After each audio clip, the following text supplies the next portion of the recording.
Hey, what's going on, guys? Comic here. In this video we're going to implement the heart of the entire game, a raycasting algorithm. But before we start, let's have a look how the game that we're developing is going to look like, just to give you a little bit of a motivation.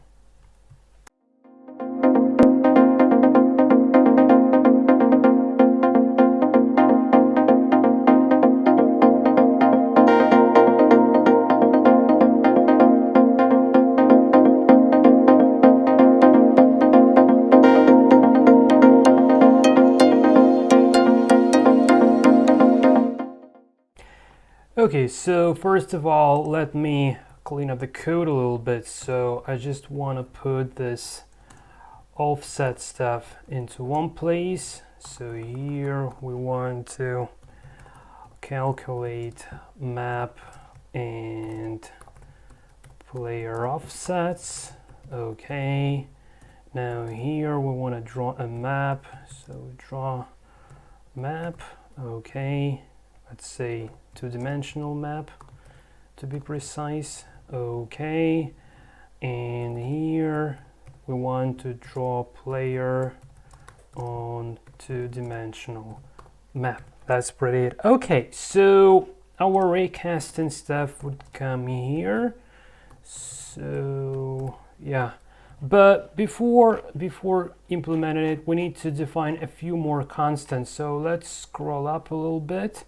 I'm looking for a camera, yeah, and right over in here are the constants we need. So I can say constant field of view, so it would be equal to math.pi divided by 3.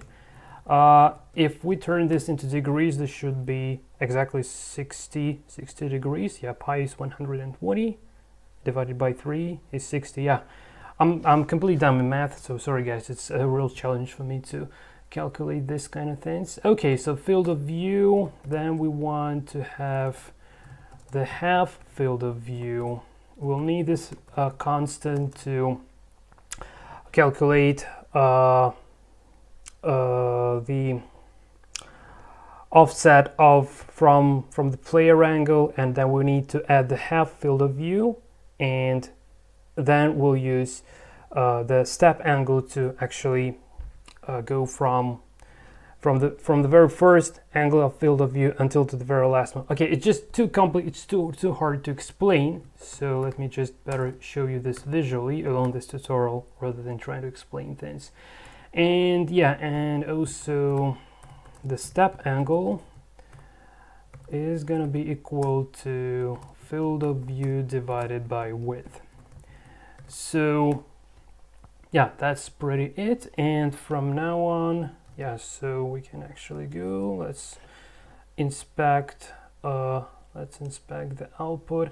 Okay, I just forgot to change the name of a file, so hold on a sec, guys.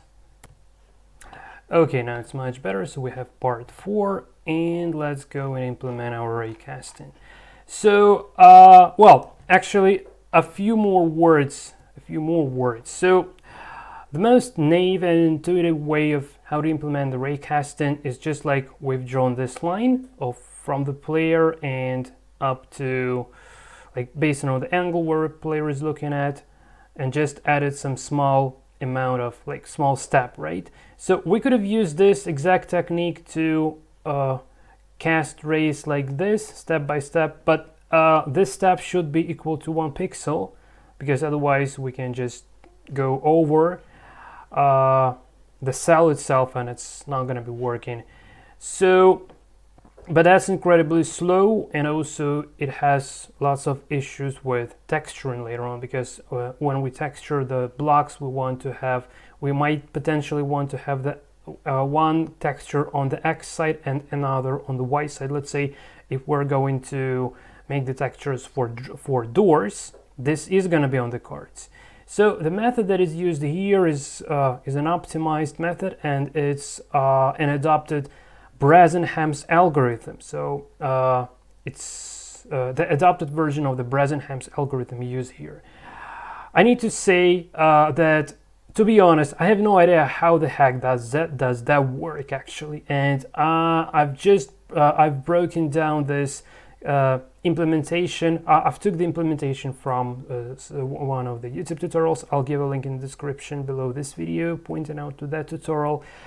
But I've just worked this through, and even though I completely don't understand the math behind it, I can say where exactly the optimization is coming from. So instead of incrementing pixel by pixel, we increment by cell, by like this map scale variable. So we increment by block, and it goes incredibly faster.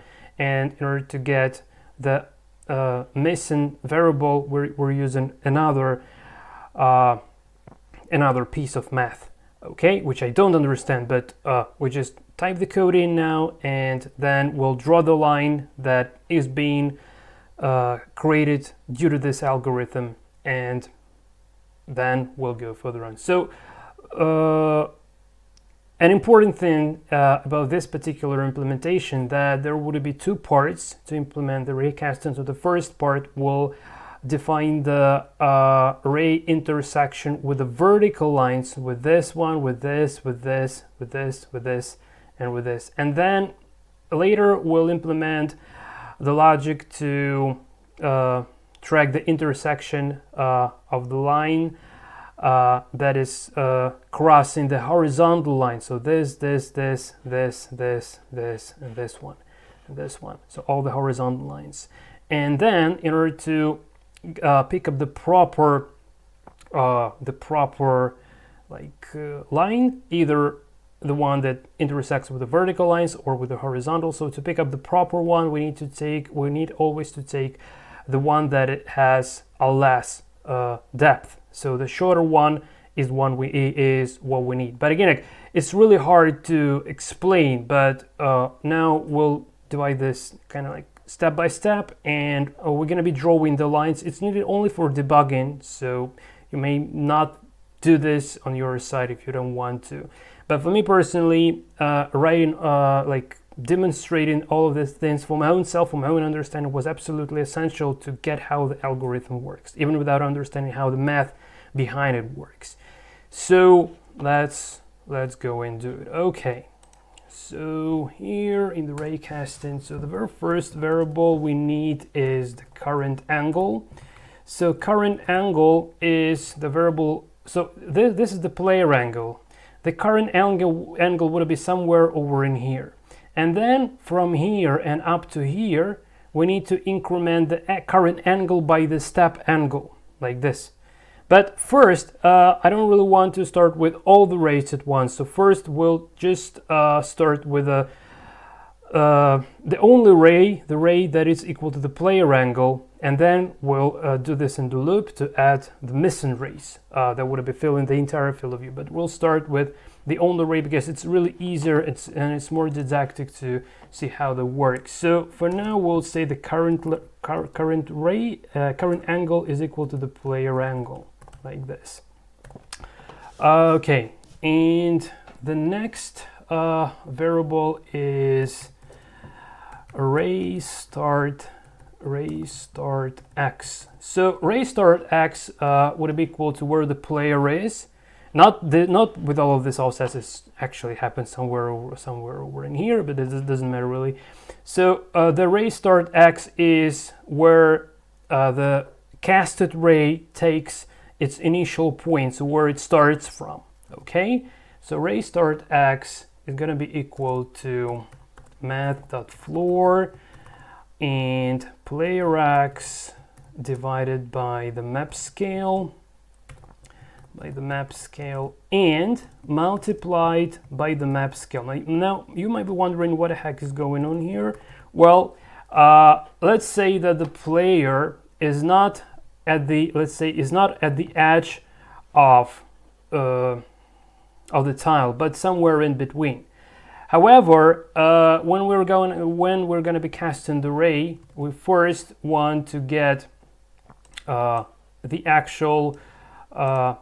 We want to convert the player position to scale it back to the index, to the array index, and then when we converting this to integer, we kind of like moving our character to the very beginning of the tile. So say it was here, but the ray start X would be right over in here. So I hope it's clear. Okay, and yeah, and when we multiply by the map scale again, we just turn back from the like map array index elements territory back to the rendered rectangles territory. Okay, and then the same thing for the start, for the ray start Y, and it would be like this. So we need to say player Y, and yeah. So the next thing, we need to define the current sine and cosine. For every angle, we need to define the sine and cosine. So let's create two variables. So variable called current sine is going to be equal to math.sine of the current angle. And now to avoid division by zero error in the future, we need to say the following things. So current sine is equal to, so if current sine is true, which means like it's not zero, in this case we'll use current sine. Otherwise we're going to be using a very small number instead. So I hope that's clear. And the same thing needs to be done for cosine. So current cosine, so cosine of the current angle, and current cosine equals to, if current cosine is not a zero, then it would be current cosine. Otherwise, this is going to be a very small constant. Okay. And now we're going to be drawing the lines that are supposed to be intersected by the vertical lines on our map. So by this line. So if we draw a line here, it would drop right over in here. However, it won't drop if it goes through the horizontal one. It just go further on until it hits the vertical here, or if it doesn't, it just goes to infinity. Okay. So here, yeah, so this is gonna be a vertical intersection,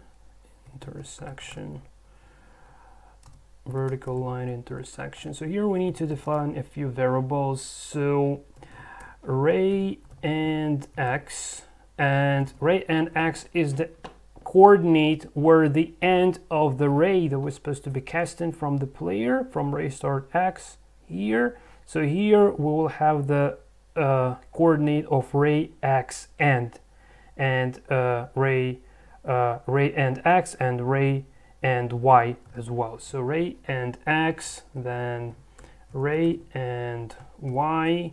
Then we also need ray direction.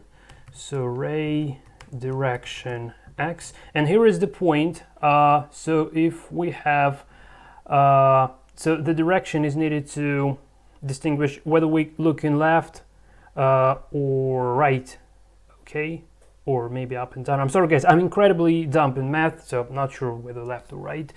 So but anyway, this variable, I'm just, maybe this is not okay, so we'll see just right in the moment. I'm not sure. I just want to make this, and then we'll see. So the point is that depending on whether it's facing one side or another side, we need to take that into account as well. And the ray direction x would be either 1 or -1. And just like it's something similar to what we've been doing when we were dealing with the player move x and player move angle, so whether like positive or negative direction. So this is a little bit similar. It's not really the same, but at some point. Okay, and the vertical depth. So vertical depth is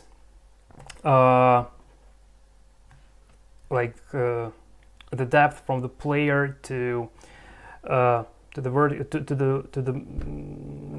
line, to the vertical line. So let me just show you. So from here to here, this distance is a vertical depth. Okay, so I hope this is clear. Great. So if our current sign is greater than 0, so again, like we just handle this like one side, another side options. In this case, we need to initialize ray and x being equal to ray start x plus the map scale. So we compensate because of here, we just move the player to the start of the tile, no matter where we are.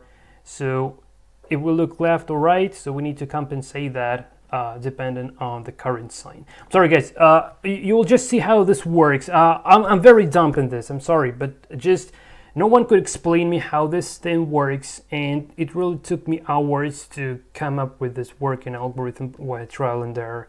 And I just want to give it to you like something that you can just grab as a black box and then use it later on in the game, because this is the only thing, and we don't really want to be bothered. We don't want to be bothered by this later on. So I feel I feel ashamed because I don't know how things work. But anyway, so and the direction ray direction x is gonna be equal to 1, and otherwise we need to say ray and x is simply equal to ray start x. So this is the point from where we're gonna be incrementing our ray and x.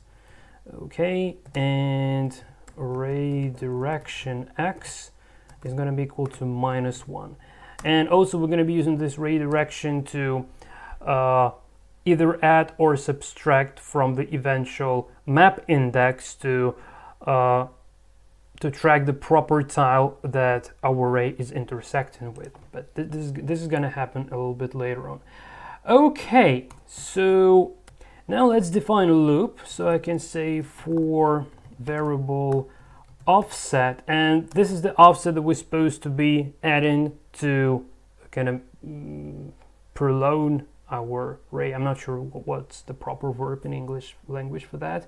So we're just gonna be adding like tile by tile to our ray in order to draw it. So it equals to 0, and offset is less than the map range, and offset, and now it's very important thing, plus equals the map scale. So we're not going pixel by pixel as we've been doing, as I've been demonstrating in my raycasting tutorial for noobs like me, like earlier on this channel, where we've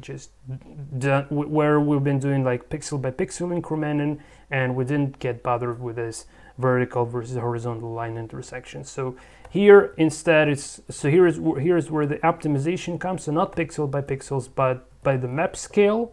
So it's much bigger chunks in this case. And here is the heart of the algorithm that I have no idea how it works. So we need to say vertical depth equals to ray and x minus player x, and divided by the current sign. This is the horrible math. I have no idea how it works, but nevertheless. And then the ray and y is going to be equal to player y plus the vertical depth, and multiplied by current cosine. Oh my god, yeah, finally. And now we need to, so yeah, if we drop the mask completely, so what we do here, we do find the target y coordinate. Every next iteration, we find the target y coordinate for the end of our array, and also we update the vertical depth, so the distance from the start and from the player point where the player is and up to the current iteration of this within this loop. Okay, so now we need to define, okay, so all of these variables were here. Okay, so now we need to define the map target x, and it would be equal to math dot floor and ray and x divided by map scale. So it's pretty similar to what we've been doing during the collision detection, but in this case we're not detecting the player where the player hits the wall, but when the end of the ray we're casting into the world hits the wall. So in order to answer that question, we need to figure out what's the index of the particular element. So here on the map, say it goes somewhere, so this tile somewhere. So this tile has a certain index somewhere over in here. So we need to calculate exactly what is the index of the element that the ray casted from the player when it hits the wall. So what's the index of this element? So that's what we need to figure out. Okay, and variable map target y is equal to math dot floor and ray and y divided by the map scale. Okay, now bear in mind the fact again, like that we're starting from the tile edge, like not from the center somewhere. We need to compensate this offset. So if we don't do this, then let's say when we see to the left the ray would end here, but when we see to the right it would end here. But if we watch in the opposite direction, it would end here. So not here, but here. So in order to avoid this sort of a disaster, I just came up with this white trial and error method. We need to add the following line. So I'm sorry for not demonstrating you this, but just trust me, this is going to be working. So we can say if current sign is less or equals than 0, then we need to say map target x and plus equals ray direction x. And again, like this might be either 1 or -1 depending on where, if it's the left or right. Okay, and yeah, we're almost done. So now we can calculate the target squares. So variable target square is going to be equal to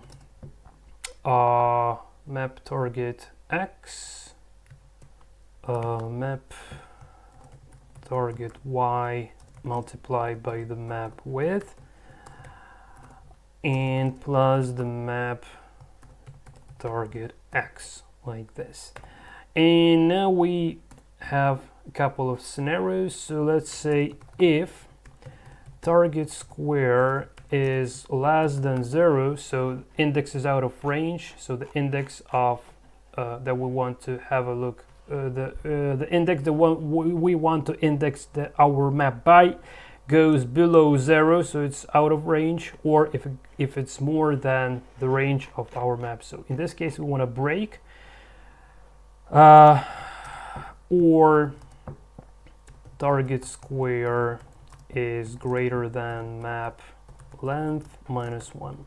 In this case we want to break. And another option, so if map indexed by the target square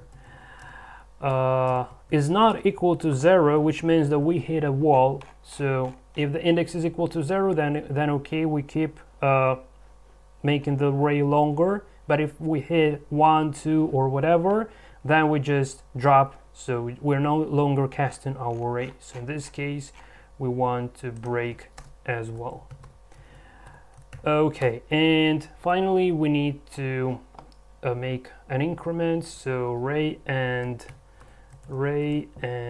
x plus equals ray direction x to compensate the direction, and multiplied by the map scale. Okay, and I really hope that I did everything properly. So now by the end, when this loop kind of gets done, we'll have the source and the target coordinates for our array being casted into the world along the player angle. So let's draw this to finally figure out how in particular this is going to be working. So I just need to take this piece of code. So let's copy and here.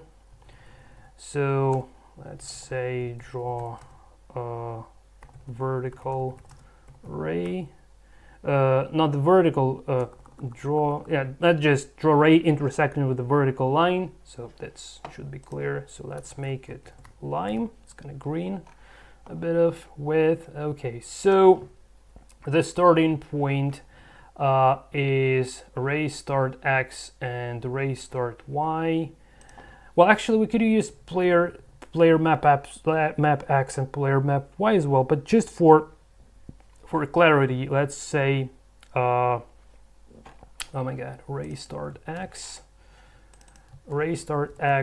plus map offset x and ray start y plus map offset y. Okay, and here ray end x and ray and y. Okay, so here ray and x plus map offset x and map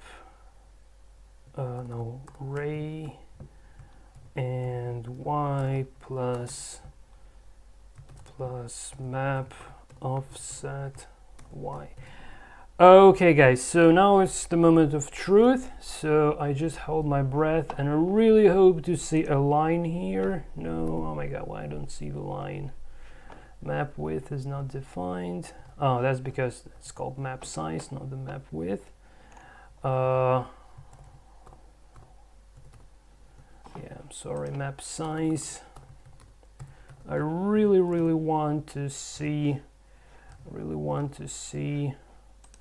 yeah, we did it. Okay, so okay, just y goes, yeah, it ends with a proper place, but it starts with a bit wrong place. Okay, well, I could have used player coordinates, so how is that different? Okay, just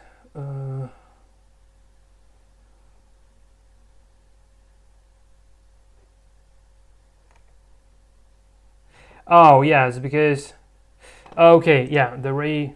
Okay, so yeah, let's actually drop back. I'm sorry guys, just yeah, let's drop back to, yeah, it was a bit of an unfortunate experiment. So where do we draw the player? Yeah, let's take this coordinates. Yeah, it's not gonna be working like that. Just want to give it a try, but yeah. Okay, so now it should be.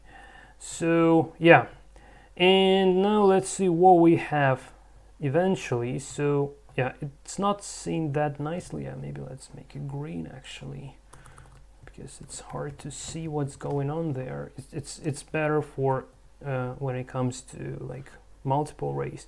So here we do have the intersection with the vertical line. However, when it intersects with the horizontal line, nothing happens. It goes like to infinity. Okay, but it's okay when it intersects with the vertical line.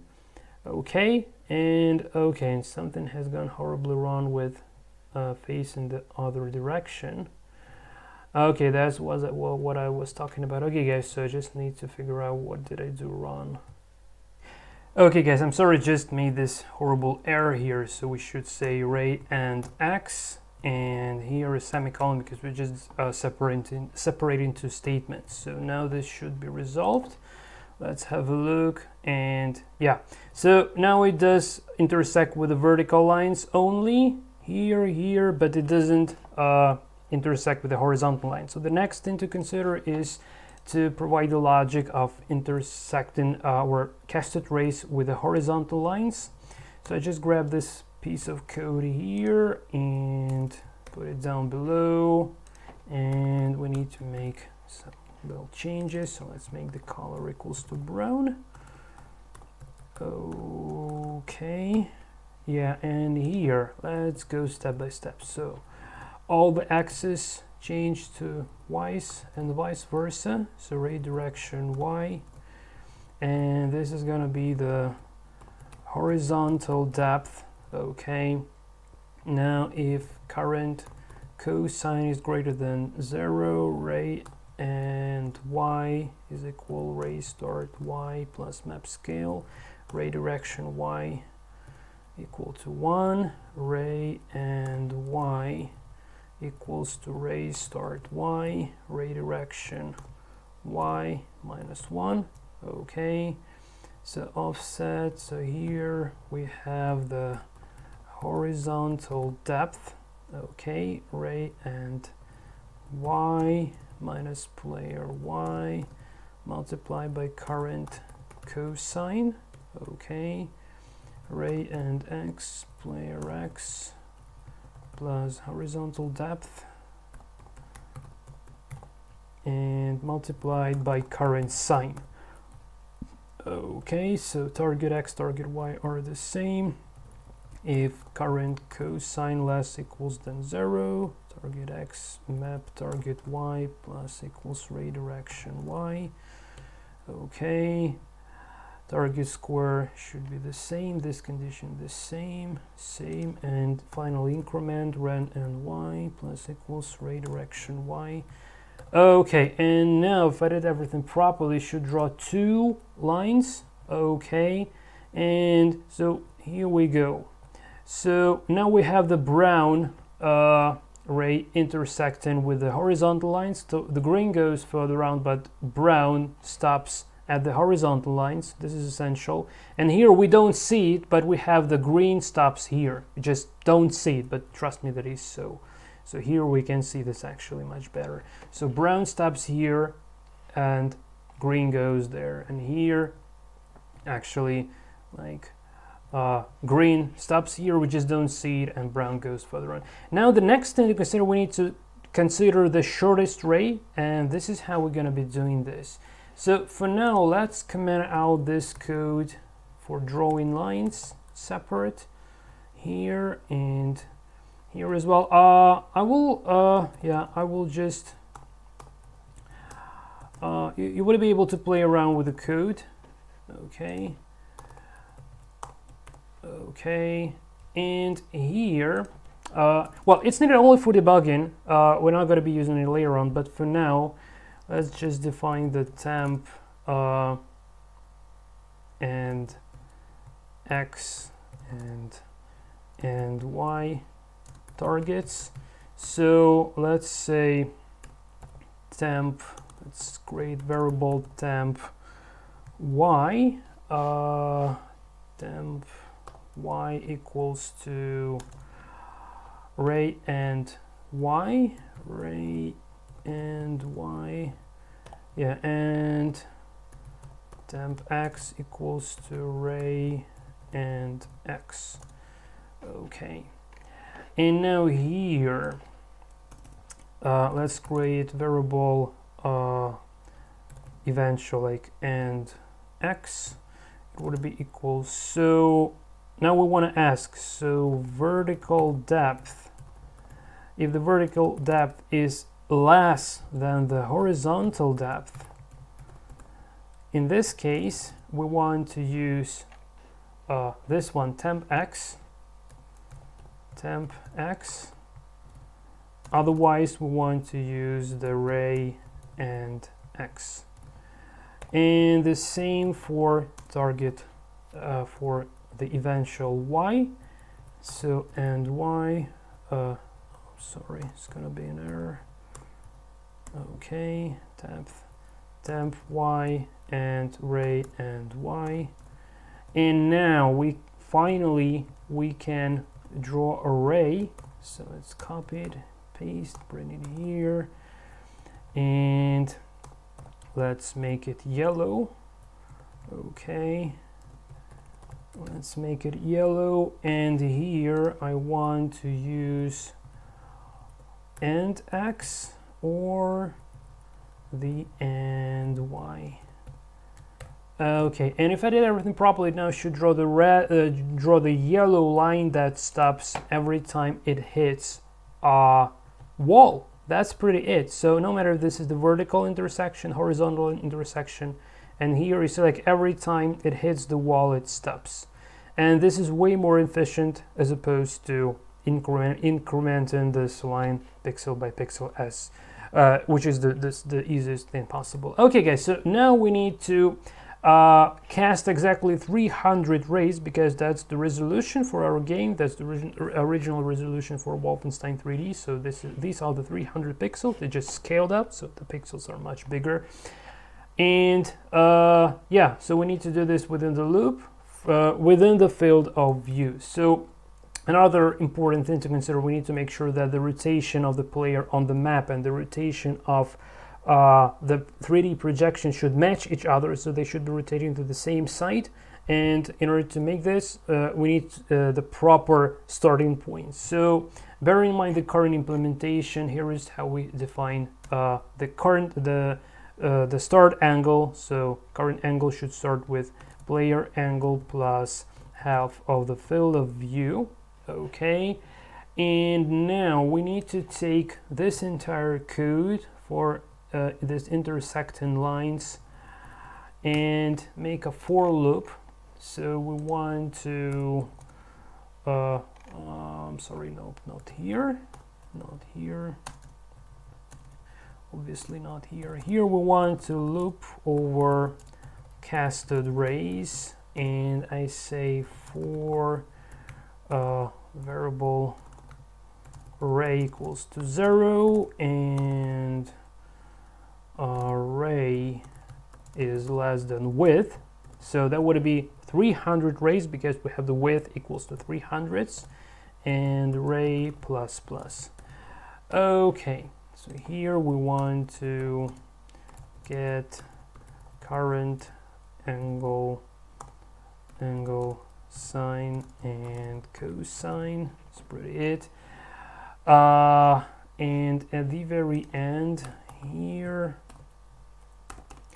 we want to update current angle, and I can simply say current angle minus equals step angle. So we just step in angles like one by another like this. So from the rightmost to the leftmost edges of our field of view. So this would now get crystal clear when we render this to the scene, and here we go. So as you can see, now we're casting exactly 300 rays into the world, and all the rays are kind of stop where in the case if we hit the wall. I'm not sure about where this tiny little offset is coming from, probably because of the scaling of our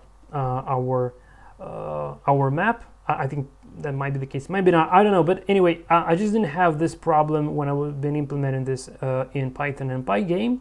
But anyway, it doesn't matter, because what you currently see on the screen is just an intermediate step used for debugging purposes, and it's not going to affect the 3D projection at all. So this is how we see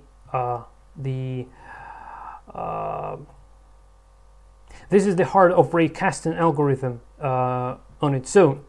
And now all we need to do is kind of take this. So let's say my fingers are the casted rays. So in order to draw the 3D projection, we need to turn it like this. And then every time, every place where every single ray hits the wall, we need to draw a vertical rectangle. And because we have 300 of rays, the width of the rectangle would be equal to 1 pixel only. If we used last rays, it would be like 2 pixels, 3 pixels, or something like that, but here it would be only like 1 pixel rectangle, so it's literally, it can be treated as the line, just the vertical line, but we're just going to be using rectangles for this purpose. And the height of the rectangle would be dependent on depth. So the longer it takes for the ray to get to the wall, the shorter the height would be. So this wall, for this the rightmost ray, this wall would be rendered, let's say, like this height, and this, for this ray, it would be rendered like, say, like this. So it would be just bigger. Okay, so let me just, so like this. Here it would be rendered like this. Here it's also like this, and then here it would be back like this, so we would be like this, and so on. So yeah, I'm sorry for trying to show you this with my fingers. So the next tutorial is going to be dedicated to on how to create a 3D projection. But anyway, don't think that the raycasting algorithm is all about the 3D projection. It's not. Literally, this is the raycasting. This is the purely two-dimensional algorithm. So we're not. This is just a two-dimensional algorithm. That's pretty it. And we're just gonna be we're gonna mimic this perspective just by drawing the rectangles, taller or shorter, depending on how long does it take for a current given ray to get to the certain wall. Okay guys, so this is from my side. I'm extremely sorry for my poor understanding of the algorithm on its own, but I just try to break it down for you to make it as clear as possible, as didactic as possible, and even if a noob like me actually managed to handle this sort of thing, then you guys would definitely be able to do this as well, and much better than I do. So this is it from my side. Thanks for watching. Until the next time, and take care.